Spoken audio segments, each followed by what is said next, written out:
it's Ian the Off-Kilter Crafter. I hope you're having a great day today. It's time to work on clue number 7 of Carnival. We are more than halfway there, and yeah, there's not much else to say other than let's go ahead and get started and put clue 7 together. Ba-dum, ba-dum, ba-dum, ba-dum, ba-dum, ba-dum, ba-dum. Whoa, did anybody else see that? I think I just saw Flat Nancy come and inspect everything. We've got clue number 7, so we're going to go ahead and get started. We're going to take a look and see what's inside clue packet 7. And it looks like we got a lot of fabric in this one, so let's take a look. All right, starting off, I have 2 rectangles of fabric B. Next up, I have 10 small triangles of fabric F. I have 9 triangles of fabric E, small triangles. I have 16 small triangles of fabric D. I have 9 small triangles of fabric C. I have 18 small triangles of fabric B. I have 14 small triangles of fabric A. I have 1 square of fabric D.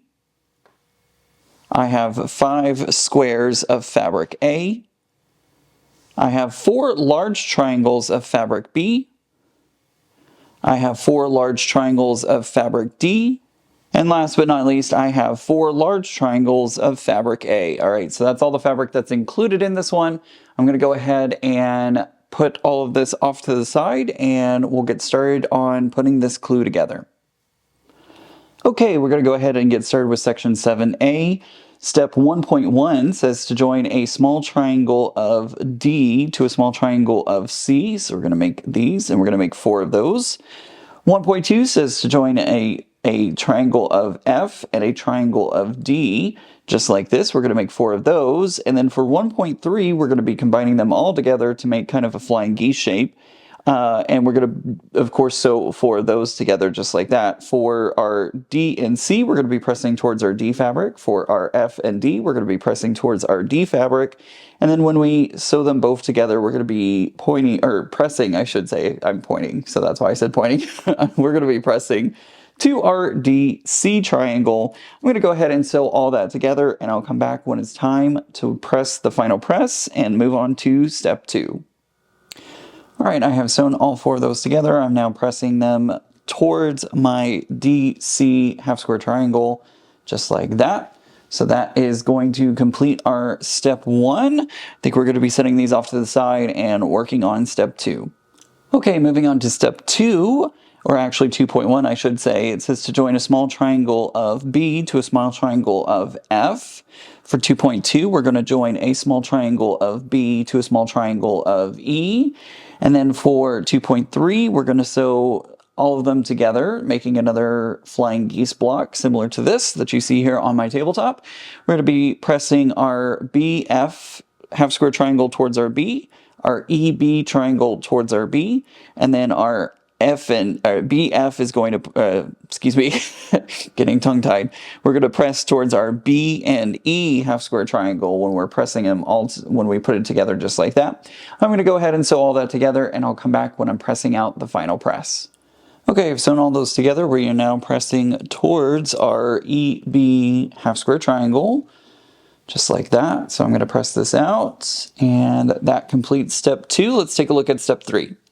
All right, moving on to step 3.1, it says to join a small triangle of C to a small triangle of A. We're going to make 4 of those in total. And then it says for step 3.2, I had to find the direction there, we're going to sew a square of A to the left of a step 3.1. So we're just going to be attaching it like this. So that way it lines up and touches your A half square triangle. I'm going to go ahead and sew all this together, and I'll come back when I'm pressing it out. By the way, pressing instructions on our AC square, we're going to be pressing towards our C, and then when we join in our A square, we're going to be pressing towards the A square. I'm going to go ahead and do all that, and I'll come back when it's time to press it all out.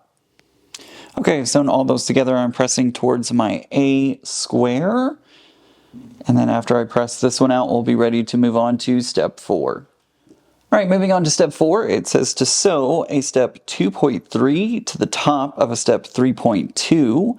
And then we're going to add our step 1.3 to the top oops, I did that a little bit backwards, but basically what we're going to create is this shape. I didn't add them in the right order, but basically this is what we're looking to create. We have our CF, FE, and then our C triangle over here. I'm going to go ahead and sew all these together. Remember, we're making 4 because we have enough to make 4.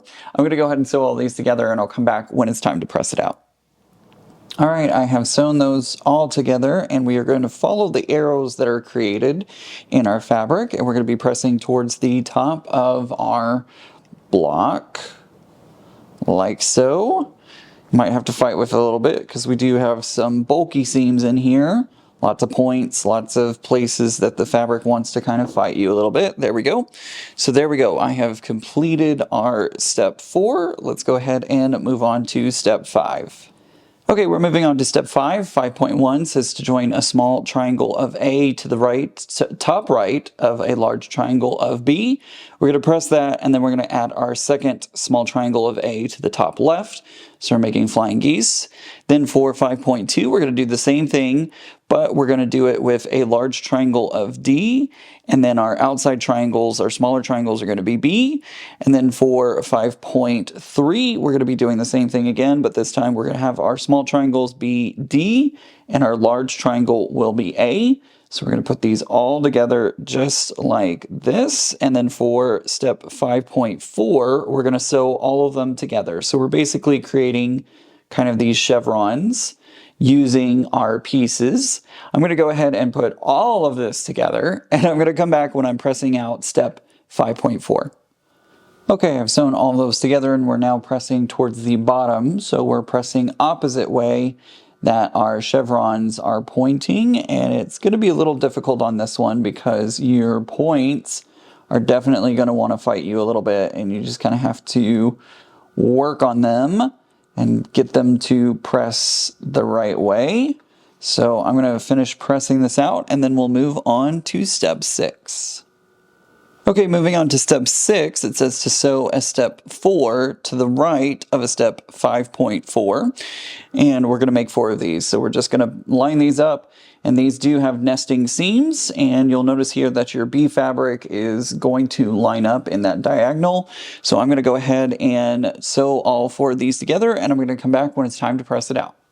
Okay, I've sewn all 4 of those together, and now I'm pressing towards our block that has the E and F fabric in it, so away from the kind of chevron shapes that we formed. So there we go. I have all 4 of those completed. I am finished with section 7A.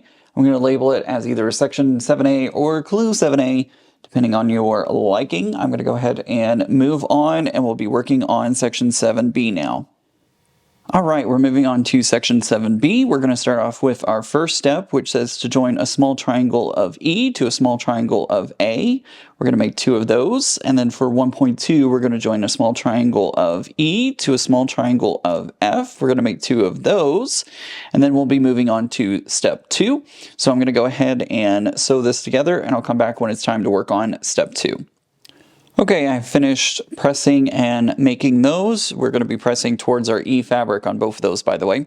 Moving on to step 2, it says to sew a step 1.2 unit to the right of a step 1.1 unit, and we're only going to make 1. So how is this going to work? This is going to be, we're doing it like this. So we've got our A, E, F, E. So it's going to look like this when we're done. And then for 2.2, it says to sew a step 1.2 unit to the left of a step 1.1 unit. So it's going to look like, I'm doing this on the fly here. So there you go. So basically it's just kind of opposite each other. Let's see here. A, E, F, E. Yep, got that right. So it's going to look like this. We're going to make 1 of these. I'm going to go ahead and sew these together, and I'll come back when I'm pressing everything out. Just don't get too tripped up, and make sure to look at your reference as well. But this is what mine looks like when it's done. A, E, F, E, and then A, E, F, E. All right, it didn't take me long to sew that together, and we're going to be pressing away from our A fabric.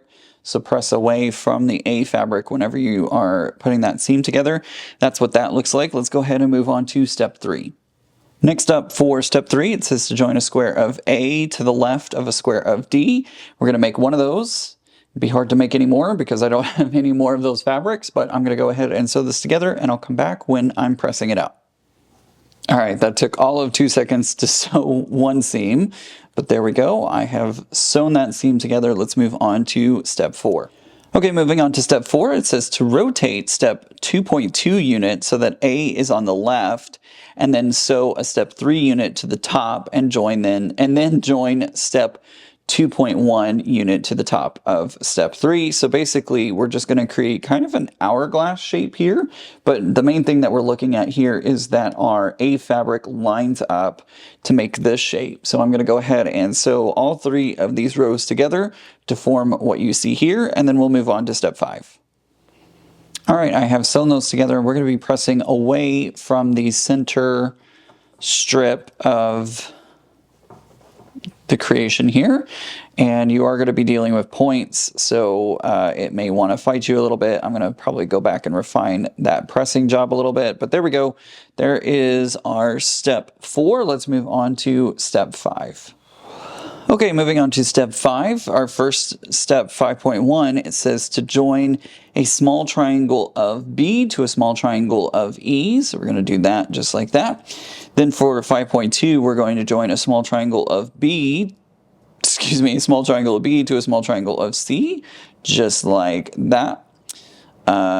Yeah, there we go. And then for step 5.3, it says we're going to sew 5.1 to the top of 5.2, and then we're going to add small rectangles of B to the top and bottom. We're only making 1, so we're going to put those together like that, and our B fabrics will be touching each other on either side. So this is what it looks like when it's done. We're going to be sewing this together, and I am going to do that right now. I'm going to come back when I am pressing out 5.3. I forgot to hit record when I was pressing that out, but basically our center line here is going to be pressed towards the top. This B is up towards the top. This B is going to be pointed down, so we're just going to press that just like that. We have completed with our step 5. Let's move on to step 6. For step 6, we're going to join step 4 to the right of a step 5.3. We're going to make one of these. We only have enough to make one, but this is what it looks like when it's all done.